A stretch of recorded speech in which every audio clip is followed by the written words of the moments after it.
Welcome to part 2 of CAU's Religious Emphasis Week. And this afternoon, we are going to have a panelog on the new faces of religion. And today we have 4 different religions represented to discuss with you.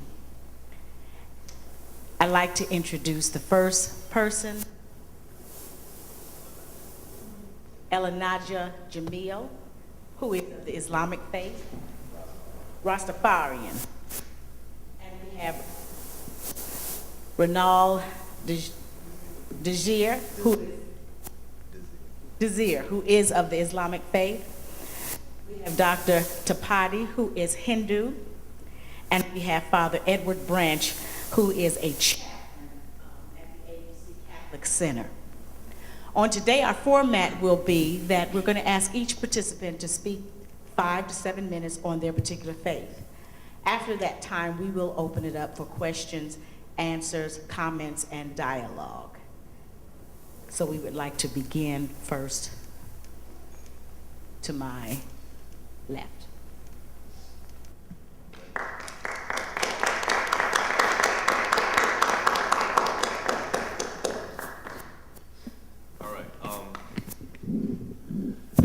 I was very fortunate. About 3 years ago, a sister walked up to me and asked me if she could interview me here on campus for her paper. And the subject matter was the topic of Rastafari and the culture of Rastafari. And since then, I was invited back to speak in Professor Dunston's class on the subject matter. And for me, the concept of Rastafari came from the various elders that were around me growing up. I was very fortunate to grow up with some of the greatest minds that I've ever come in contact with. And I was given a very well-rounded perspective. I had the opportunity to travel back and forth to Jamaica and study with many of the Rastafarians that live outside of society amongst themselves as well. And one of the things that they instructed me on was to gain a fullness of your journey. You know, many people view Rastafarianism as a particular religion, and I was given a type of insight that defined it more as a movement. And in that movement, I was instructed to learn as much about my surroundings as possible. So my elders instructed me to study the Islamic faith, Christianity, Emperor Haile Selassie, who is also named Rastafari, which is where the term Rastafarianism comes from. He was an Orthodox Christian his entire life. A lot of Rastafarians speak highly of Marcus Garvey and his movement. Elijah Muhammad studied with Marcus Garvey prior to building the Nation of Islam. And so what I found on my journey was that all of these different ideologies and faiths were connected. Only amongst a common adversary did I find division amongst these men. As I studied, I found that there was division amongst people like Marcus Garvey and W.E.B. Du Bois. We know there was division amongst Elijah Muhammad and Malcolm X. Most recently, there was division amongst Farrakhan and Khalid Muhammad. But at the same time, all of these men were brothers, and they were seekers of a common faith. And so, you know, when people view Rastafarianism, oftentimes on the surface, it's kind of boxed into a particular type of perception, where I found that viewing it as a movement helps me to understand that it's a movement that's connected with other movements, such as the Christians talk about the Holy Spirit, rappers talk about hip hop. At one time, we talked about black power in the 70s. Well, all of these things is the spirit and the nature of our people working to survive and bring out the best of ourselves in a world that is oftentimes adverse to our nature. And based on one's geographical surroundings, that defines the type of discipline that that person moves into, which therefore creates the title, whether it's Islam, Christianity, Rastafarians, but ultimately, in essence, is one spirit and one movement. And that is the basic nature of what I found that Marcus Garvey was teaching. what His Majesty Emperor Haile Selassie, who was the king of Ethiopia, he taught the same message, the same principle. I had the opportunity to attend the Philadelphia Biblical University, and when I studied theology, it was the same nature of thinking when I studied the stories of Christ. And so for me, I put together my own personal equation that helped me to understand and study any type of religion more specifically, and that equation deals with three elements. One, I observe the misconceptions, the things that people speak about that they're not really fully aware of, but it's a common perception. I study that, and then I begin to decipher that. One of the most recent common perceptions when I study Islam is people now in the media, you often hear terrorism related to Islam. That's a misconception, but at the same time, it's a common perception, amongst people who aren't really as aware. So first I start with the misconceptions. Of course, with Rastafarianism, I found a whole lot of misconceptions. People often think that the Rasta man is a poor man. The elder Rastas that taught me that I should always have a skill, something a man that can work with his hands never goes hungry. And so when I went to Jamaica, the Rastas, they'll take a branch and create the most beautiful thing that you've ever seen in the world. You know what I mean? They'll take a piece of wood and some cow skin and make a drum, So they're always creating and working towards the goal of being self-sufficient. So I found that the idea of the Rasta man being a poor man is a misconception. Oftentimes people think that the Rasta man just sits around and gets high all day and thinks about absolutely nothing. I found that to be a common misperception, When I sat down with the Rasta elders, they were able to teach me more than what some classes, some schools were able to teach me. So those were some common misperceptions. So when I look at a religion, the first thing I look for are the misperceptions. So that way I don't get too sucked into the common misdirection that a lot of people deal with. The second principle that I apply is my experience. What is my personal experience? With Christianity, what is my personal experience? With Islam, what is my personal experience? With Rastafarianism, what is my personal experience? And I deal with that in truth. That means if there are negative things that I'm experiencing, then I observe that, because I think in order to better ourselves, we have to be able to apply constructive criticism. And so with all of these religions that I've been privileged to study, I look at my personal experience for what it's worth. If at one time when I was studying Christianity, I went to church. When I first started growing my locks, I would cover my hair when I would go to church. I went to a church, and the deacon came out of the pulpit with a couple other people as if I was in the club, like they were bouncers, and were throwing me out the church. That is a personal experience that I had to review. That experience actually inspired me to go to college and study on my own. I figured, okay, I'm not going to sit under this when I can go to the same school y'all went to and learn it, wholeheartedly. So that was an experience that I had. At the same time, I had many positive experiences, not to single out anything as to say it's negative, but I use my experiences to begin to create my own personal definition of what it is that I'm dealing with. How is it working for me? Is it effective? Is it something that I can apply practically, effectively in my life? The third thing that I deal with, third principle, are facts. Now this is where things get tricky. Like I said, Emperor Haile Selassie, who set the foundation, much of the foundation for the Rastafarian movement, he was an Orthodox Christian. So naturally, a lot of Rastafarians study the concept of Christianity. When I got into the facts, it's a difference between beliefs and facts. You can believe in something. I can believe that this water is Kool-Aid, but nonetheless, it's still water, factually. So there are a lot of things that I discovered in studying the depths of religion that on the surface I was taught something totally different to believe in, but when I really got into the details and the facts, I found that it was something totally different, and that was a very difficult contradiction to overcome on my journey. For example, in Christianity. Now, I learned this in the Bible college in their schools. When I began to study the history of Rome and the Emperor Constantine and how Christianity was commissioned, and the name Jesus stemming from the name Yeshua, and the different mistranslations and these things. I grew up in the church, and so a lot of these facts that I was coming across challenged my belief systems.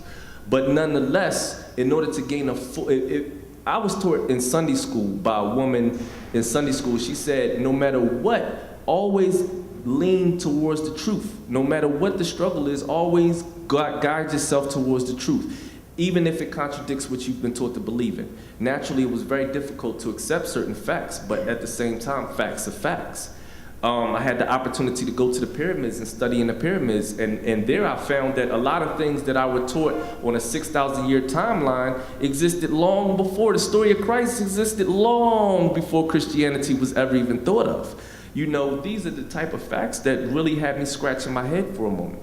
So naturally, of course, now back to the Rastafarian movement, one of the things that I appreciate most that the Rastafarian movement gave me was a respect for nature. When I look at a lot of religions, one of the key elements that I see that's missing is a reverence for nature. God created a certain frequency that everything in nature operates upon. And so therefore, if you're going to eat, the food that you put in your body should be in accordance with God. The cosmetics that you put in your skin should be in accordance with God. The music you listen to, whatever it is that you feed upon should be in accordance with God. But at the same time, we live in a society that teaches us to disconnect ourselves from nature. You understand? Look at, you know, with all due respect to our women, our women are taught that it's stylish to wear artificial hair. But at the same time, by wearing artificial hair, you cannot go out in the rain. You don't want, that's water. You need that. You know, you can't go out when it's too windy outside. That's air. You need that. These are elements of nature that are part of your being that just by a slight adjustment that society has misdirected you and has disconnected you from the key elements that God has placed on this earth and in this atmosphere for you to survive upon. Excuse me. Now there's a... I'm just going to ask you if you'll just put a pin in it so we can move through and then you can continue.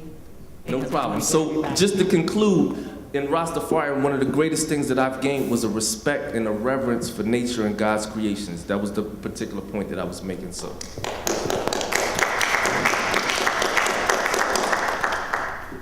I'll get a brother one more time.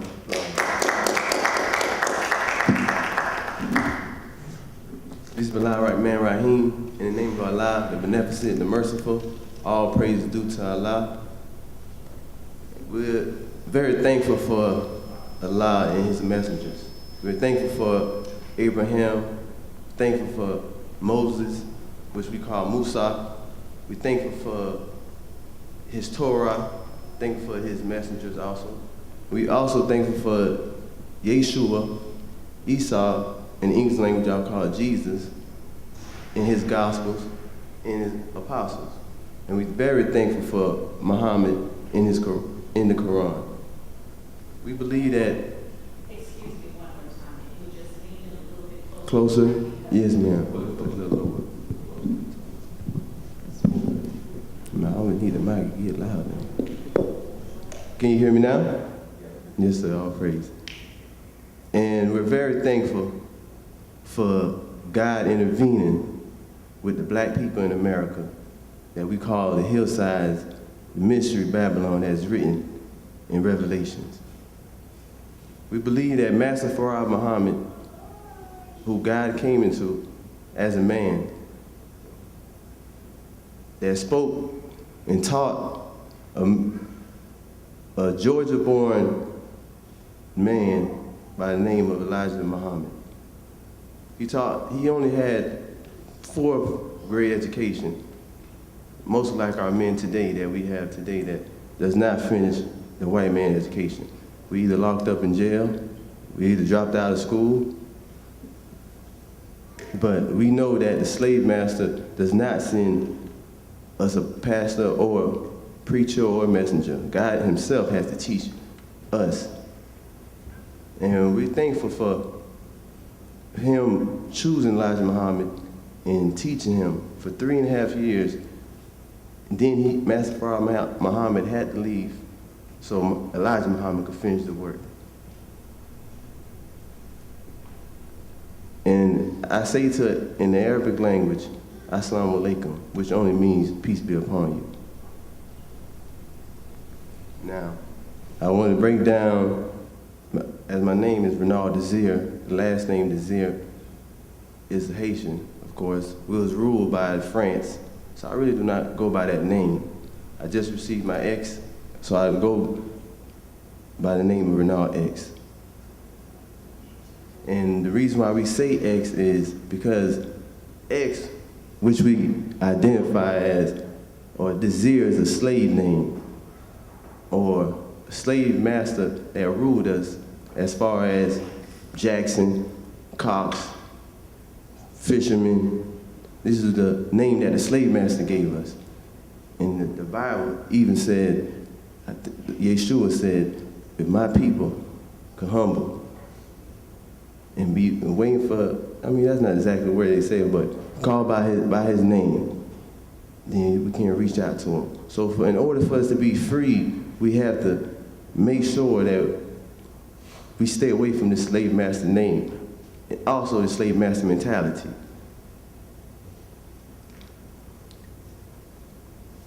Elijah Muhammad has a book called Message to the Black Man, and if you're a black man in America, hopefully you have read this book, because this book here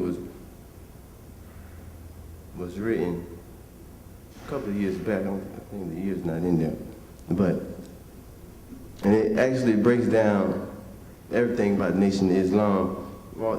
He also wrote several books on how to eat to live, saying that we have to stay away from the slave master meat, the hog maw, the chitlins, the fat back, the roasted swine.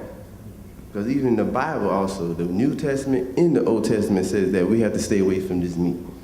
Jesus cast out demons and put it into the meat. Not even the meat, but this swine, this filthy animal. And that's what we have became. We become this swine, actually. The swine gives you arthritis, gives you heart attacks, blood pressure. You see, back in the slave days, our forefathers and foremothers, they worked sun up, sun down.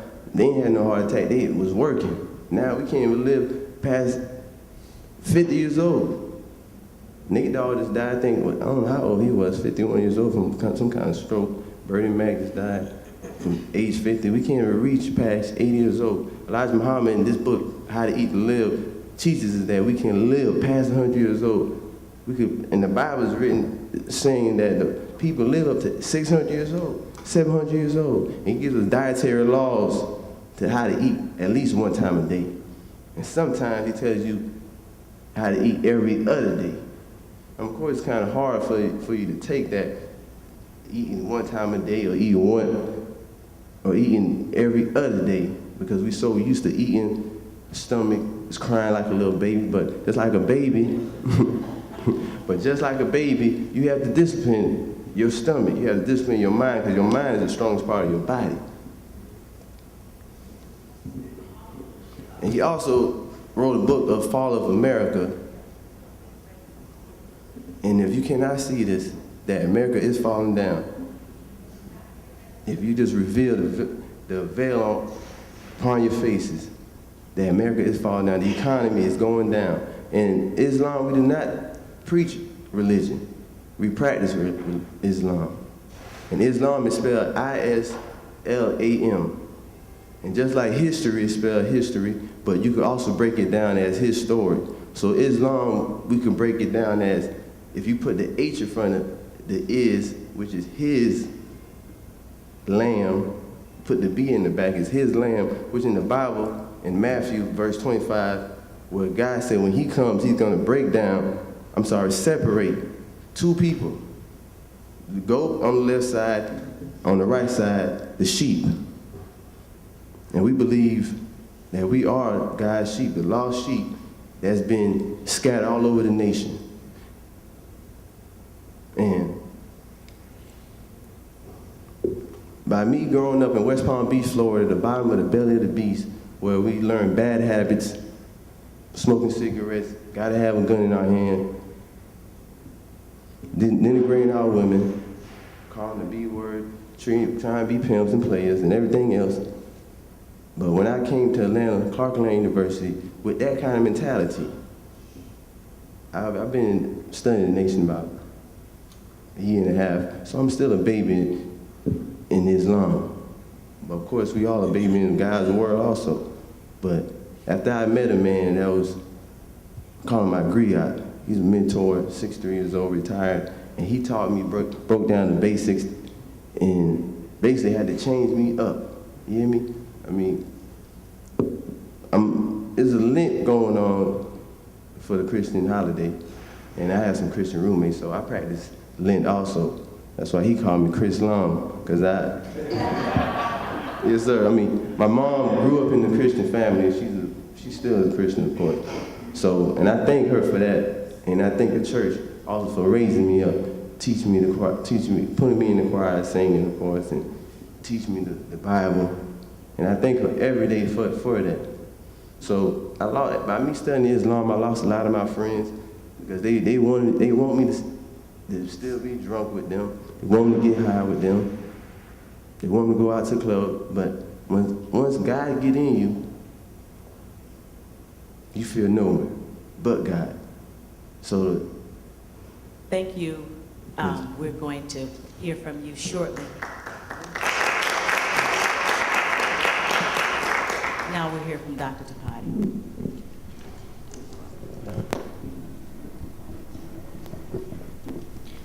I was invited here to talk about Hinduism, and I believe myself to be a Hindu. The main reason is, when you look at the core of being a Hindu, I do believe in the two main cores, which is karma and moksha.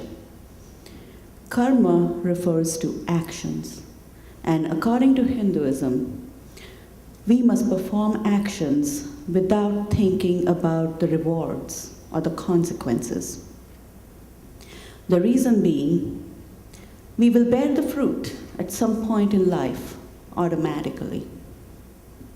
And tied to this notion of karma or action is the concept of reincarnation. If we do not bear the fruit of our actions in this life, we will in the next. Life, according to Hinduism, is a trial, and every life is a lesson. If we do not improve ourselves through the purity of our actions, this chain of life and death will continue. If we attain that purity through our actions, which include interactions with others, we will attain moksha, where this chain will be broken and we will unite with God. A God that is omnipotent, omniscient, and omnipresent, just like the Muslims perceive God. So these are the main core things. It is about Hinduism being a way of life rather than prescribed by any one person. It is reflected in every path or every part of our lives. We believe there is God in every person, and therefore we bow to each and every person. It is saying, I respect and I bow down to the God in you. About this dot that I'm wearing, it is a reminder for all human beings, and all males and females used to don this in the ancient times. It is a reminder for us to open our inner eye, which is looking inwards. What else? There are certain things, again, misconceptions, as the panelists have talked about. You have heard about castes, and it does come, we do talk about castes, and you've also heard about many gods, that Hinduism is polytheistic. It's, we have multiple gods. Let me tell you what the history is. And this is something I have studied. My bachelor's was in ancient history, so I've studied all religions. casteism is actually a concoction that the Aryans came with when they invaded India. It was actually coined for economical reasons. They talked about this being the head from which originated the Brahmins, which were responsible for everything to do with the brain. Scholars, teachers came out of the head of this being.